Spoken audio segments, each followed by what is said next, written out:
If you've ever looked out into an open, empty field, you might have felt peaceful. But if you're looking for something and it's not there, then it's more empty than peaceful.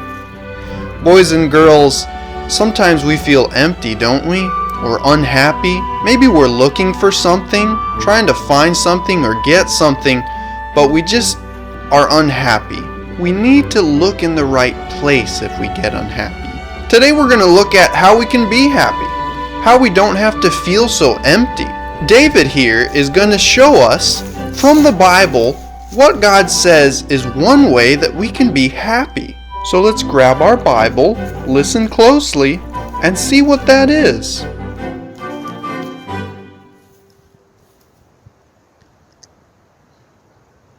In life, there is often great difference between need and want. God is so good to bless above and beyond our needs, but too often, if we aren't careful, the desires for what we want can have a negative impact on our relationship with the great provider.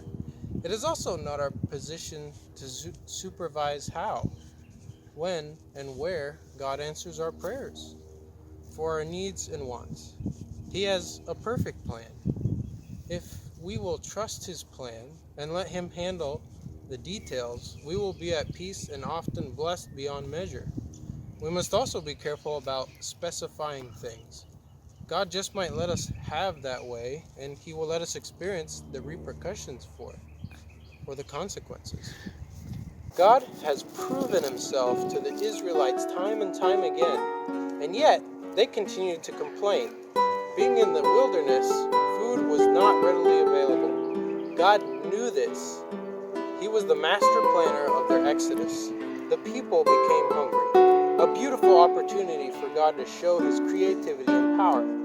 He did this by providing manna.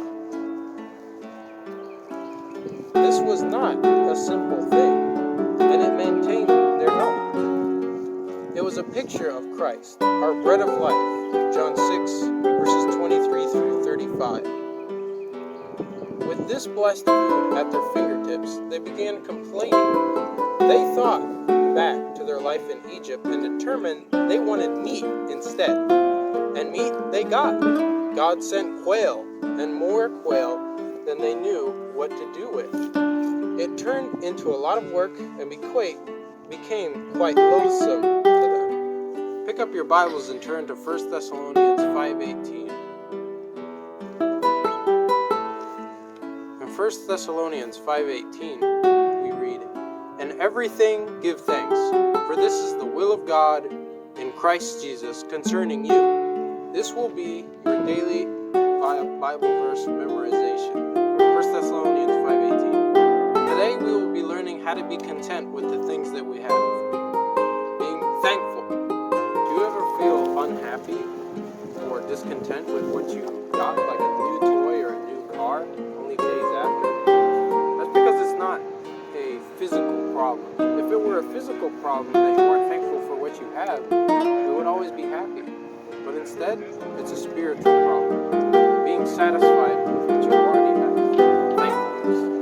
So why am I so unhappy?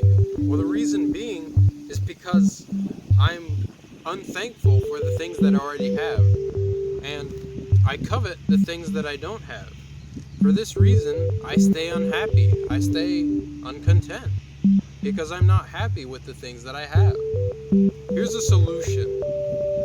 In Philippians 4, verse 6, we read, "Be careful for nothing, but in everything by prayer and supplication, with thanksgiving, let your requests be made known unto God. And the peace of God, which passeth all understanding, shall keep your hearts and minds through Christ Jesus." Here's a basic idea that you can imprint in your mind. I am doing better than I deserve. Now, why is that? Well, because it's true. If you think that you deserve everything and yet you don't get everything, you're going to be miserable. You're going to be miserable.